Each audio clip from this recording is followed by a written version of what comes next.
Welcome back to MVM. Today we have a review of a game that originally came out of Essen in 2015 is finally seeing stateside distribution from CMON Games. This one's called Council 4 from two of our favorite designers, Luciana and Ticini, who've done a variety of Euro games in the past. Yeah, these guys are from Cranio Creations, or they at least do a lot of games with Cranio Creations and things like Marco Polo, Grand Austria Hotel, a lot of them. This one is quite a bit different, though. There's not a lot of dice drafting or anything like in this game.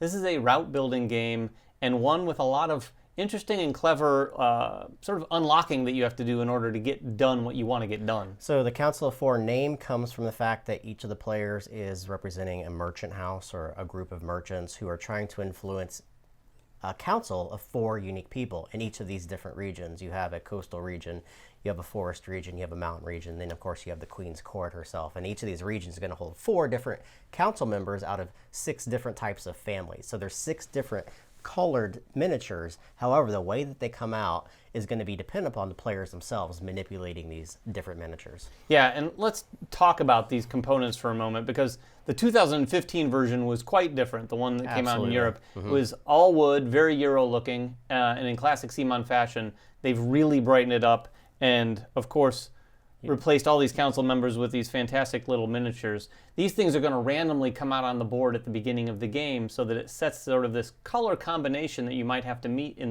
throughout the game for each of those regions and the Queen's Court. Yeah, and to manipulate those, you're going to be using political cards. There's a stack of cards. Each player is going to start with 6 of these cards. These cards can represent those 6 different colored political figures. However, you also have a wild card in here, so there's 7 different possible cards, but they always show the different figure that they can manipulate. So this will manipulate the gray, this will manipulate the purple, and so forth. Yeah, there are a lot of colors going on here, but they're, like Jeremy just said, a lot of symbols and a lot of different imagery used for colorblind, for sure. So the main board is actually double-sided. You can play with 2 different boards, which have random setups for the different types of cities that you're going to be placing merchants within. However, we have the original or the main board here in the center. This main board is broken again into different regions. You have coastal, forest, and mountain, and each of these regions is influenced by a very specific court and also has a very specific number of cities in them that all provide specific benefits when you have merchants placed into them. Yeah, and these benefits are randomly put out on the board every time, so that adds yet another layer of variability. Plus, you'll note that these cities are a variety of different colors. Now, these colors don't necessarily align with the council members, but they will align with sort of some of the points that you might score throughout the game for getting merchants placed in specific cities on the board. So it's kind of a set collection in a way. You want to have specific your merchants in specific colored cities, like all of the red cities, all of the blue cities, which are represented by these general awards. Players that are able to do that first before other players are going to collect some victory points before other players in the game. Right, and the desire to get your merchants in those colored cities is at odds with getting your merchants in cities that are connected regardless of their color, because when you do that, you're able to trigger these benefits over and over and over as long as you're doing so with connected cities where you have merchants. Yeah, let's talk about that a little bit more in depth. You're going to notice each of these cities is connected by a road. What you want to try to do is get your merchants into each of these areas. Each city can only hold 1 merchant of each different colored player, so one of my merchants could go here, triggering this benefit, and then once I place something into an adjacent area connected by road, I would be able to trigger this plus another one. So that's the idea of the game. You're trying to trigger all these different combinations while also being at odds with trying to collect specific goals using different colors in the game. Yeah, so how do you do all of this? How do you get your merchants on the board? The turns are very simple, but you have a fair amount of options to take on any given turn. So at the beginning of anyone's turn, you're able to take a main action. In fact, you have to. And there are also quick actions. The quick actions we'll get to in a second, but just know that one of those can be taken either before or after your main action. Yep. So the first main action is... So to start the game, each player is going to be dealt an X number of cards. That's 6 cards. On your turn, you're drawing 1 card back in your hand. Cards are very limited in the game, so you want to be able to manage those in a specific way. You're also going to start with an X amount of money, too, depending on the turn order. Plus servants, which we forgot to mention. Servants can help manipulate things. However, on your turn, as we said, there's 1 of 4 different actions. The first action that you can take is to elect a council member. This is the most basic action. It's kind of the get out of jail when you have nothing else to do action. And what you're going to do is you're going to notice on the board, each of these areas has an arrow on the right, and it's showing that the way that the council members are going to move. So they're always going to move to the right, out the door to the left. So you're basically manipulating these council members in a very specific way. So on my turn, I can choose to elect one. I can take the one on the furthest right out and put any other color in that I so wish. So I'm looking at my hand and trying to figure out, how can I manipulate this council in a specific way? Which cards do I have that match these council members? And then you fill in that least spot, moving those in a right to left pattern. Yeah, and as a bonus to that action, you're also able to get $4. This is probably one of, as important as manipulating the council members is getting that money, because you're going to be spending a lot of money throughout the game. And this is all going to make a little bit more sense when I talk about the next action. Yeah. The second action is to acquire a business permit. We didn't talk about these components at the beginning of the review, but across the top of the board are these business permits, a stack for each of the 3 regions. To acquire one of the 2 face-up business permits, you need to discard political cards correlating to the council members in that region. Now, here's the good news. If I happen to have 2 browns, a yellow, and a gray, I could discard all 4 of those cards without any extra money and simply take one of those 2 business permits. So for instance, I'll take a look here. I have a yellow, a pink, a blue, and a brown. I could discard those 4, fulfill these council members, and simply take one of these tiles. When you do, you place it face up in front of you. Now you're going to see here on the front of the tile, there are a couple letters. These are going to correlate to the cities in that region, the first letter of each city. So I could potentially place a merchant on a future turn in either C or D, which are 2 of these cities. But immediately I'm going to be able to take this bonus action, which is giving me 3 points and another servant from the pool. So that's one of the ways that you're going to be able to collect more servants, do a lot of the other actions that you would otherwise have to influence council members to do. And you simply place that in front of you until you want to fulfill that permit. Yeah, all these business permits give you a variety of different things. They allow you to collect coins, victory points, servants, be able to manipulate the tracks over here on the right-hand side. The third thing that you're allowed to do is actually place a merchant onto a permit that you have previously collected. So, as David just showed you how to collect a permit, let's show you how to use a permit. So if I collected this L and M and I collected the bonus on the previous round, when it gets back around to me, I can choose to actually activate this and choose to place one of my merchants in L or M. And I look at the board and kind of decide where I have, the flow of the game where I'm trying to place my guys. Say I decide to place it in L. So I take one of my merchants and I simply place it on the furthest left spot into L. Then I get to activate that ability plus any other cities that I'm connected to. Now, if you're the first person there, it's a free move. However, for every other player that's there, you have to give up one of your servants. So there is a cost in doing that. One of the things that we forgot to mention, and this is super important in the game, when David is able to collect one of these permits and use the cards in his hand to be able to influence the council members, sometimes you're not going to be able to have all the right cards. You're not going to have all 4 of the cards that match those. There are wild cards that you're able to use. To use a wild card, you have to spend 1 of the coin from the track. Each player is going to start with an X amount of coin, and there's ways to get coin through the game. However, if you don't have the right number of cards, you're going to look at your player board, and there's a track across the bottom that shows you that you could use 1 card, 2 cards, or 3 cards, or all 4 of them. However, the fewer cards you spend or use, the more money you have to pay that council member. So there's ways to be able to do that without having all the cards. It's just going to cost you a lot of coin. Yeah, your natural instinct is going to be to want to collect 4 cards to match 4 colors in order to take those permits. But like Jeremy just said, you're going to want to spend your money. So you could spend 1 card to fulfill one of those council members and spend 10 coin to basically bribe them to get influence in that region. So once you fulfill that building permit and you chain off all the different areas that are connected to the merchant that you just placed, you're going to flip this over, and then you could take a secondary action. However, there is a 4th action that you could take on your turn. Yeah, the 4th action is to influence the queen, or at least elicit the queen's help in order to get a merchant placed as well. The queen is going to start in a very specific city depending on the side of the board. This city doesn't have a bonus, but what you're going to do is you're going to take a look over here at the councils for the queen. You're going to fulfill that council just like you would with any of these 3 regions with political cards out of your hand, 4 all the way down to 1 and some combination of money in between. When you do that, you're able to move the queen literally to any city on the board. However, she has to follow these roads. So if I move her 1 road to a city right next to where she was, that's going to cost me 2 coin. If I move her another, it's going to cost me another 2 coin. So you're basically spending 2 coin for every road that she uses to get to her final destination. As soon as she's there, you simply take one of your merchants, and place it in that city and trigger the bonus tiles just like Jeremy described when you use a business permit.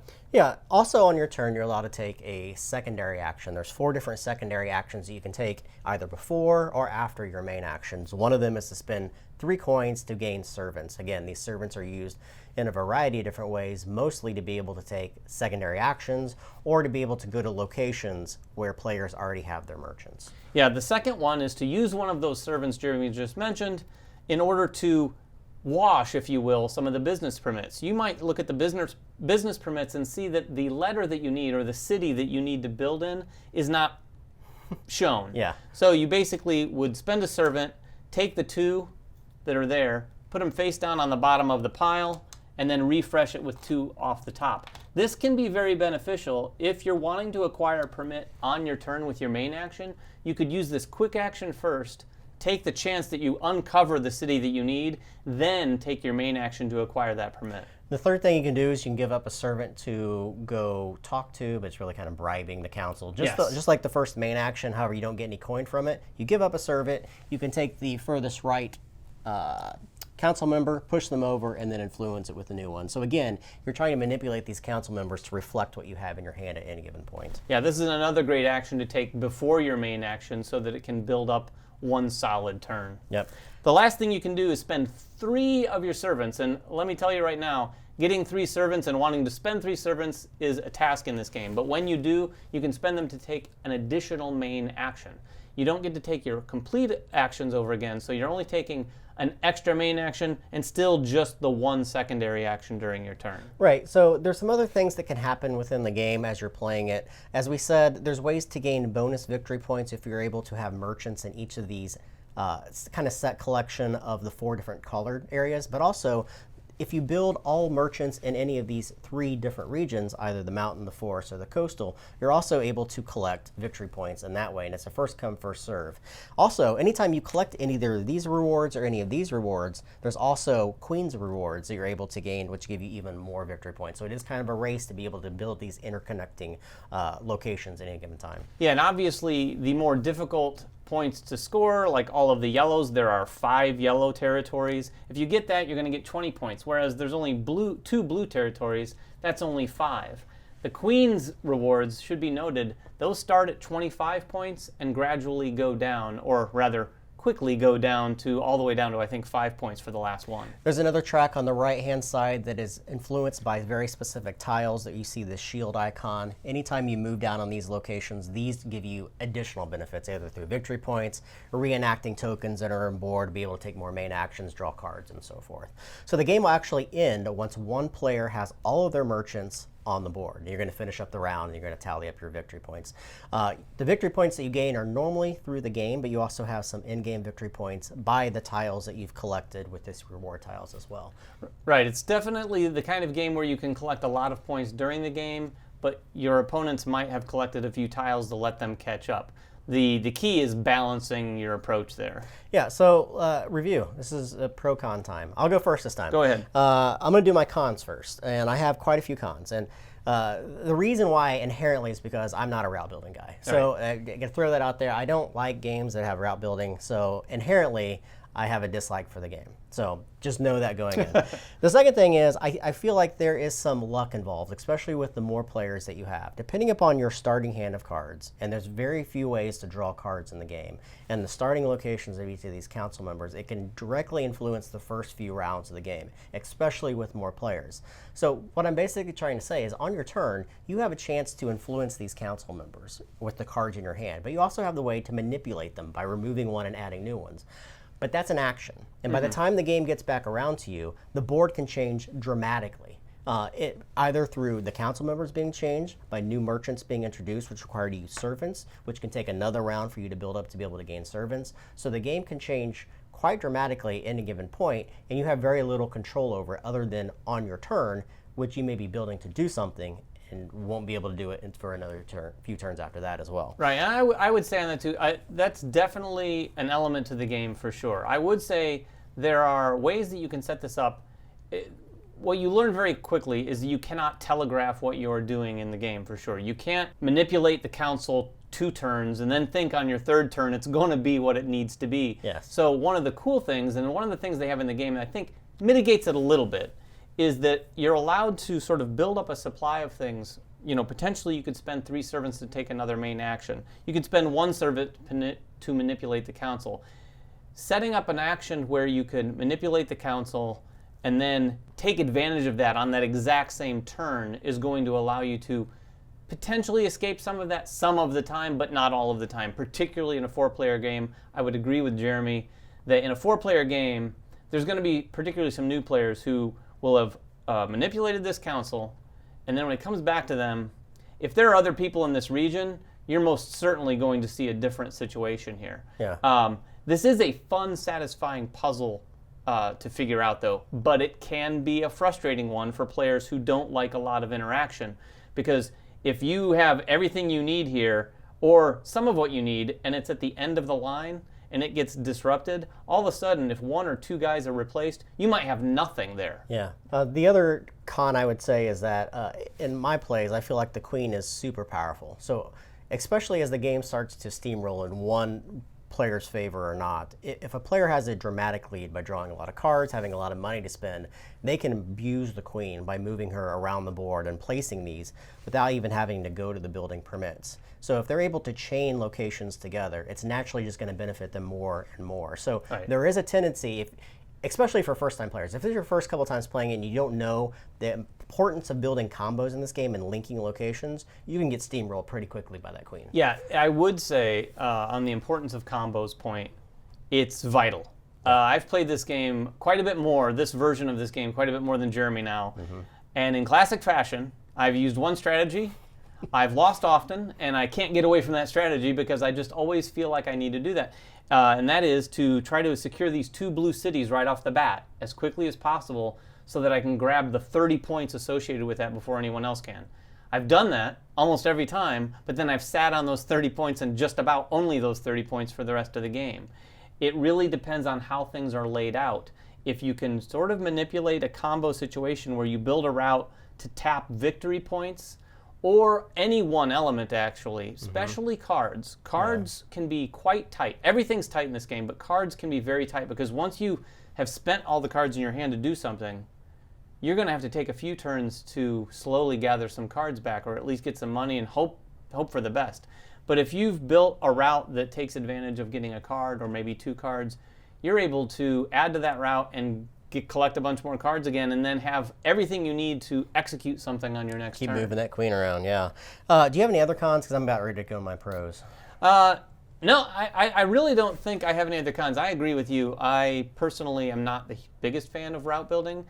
I haven't played a lot of route building games because of that, but what I would say about this route building game is the combos that it sets up are extraordinarily satisfying. Yeah. There's no one, I can't imagine, even if you're not enjoying the game for other reasons, there's no one who wouldn't enjoy triggering the city, then this, then this, then this, and collecting all those goodies on your turn. Absolutely. I mean, that's definitely one of my pros. And I think that's a testament to these 2 designers. I mean, as you mentioned, Grand Austria Hotel, Lorenzo, Zulkan, which is my 2nd favorite game of all time, Marco Polo, which is a game you love. So the pedigree of the game and the design of the game is perfect. Like, there's nothing inherently wrong with the game, and that satisfaction that you get from building these combos, especially if you're on the winning end of it, is fantastic. Yeah. However, if you're on the other side of it and you're stuck in a rut, it can be pretty bad.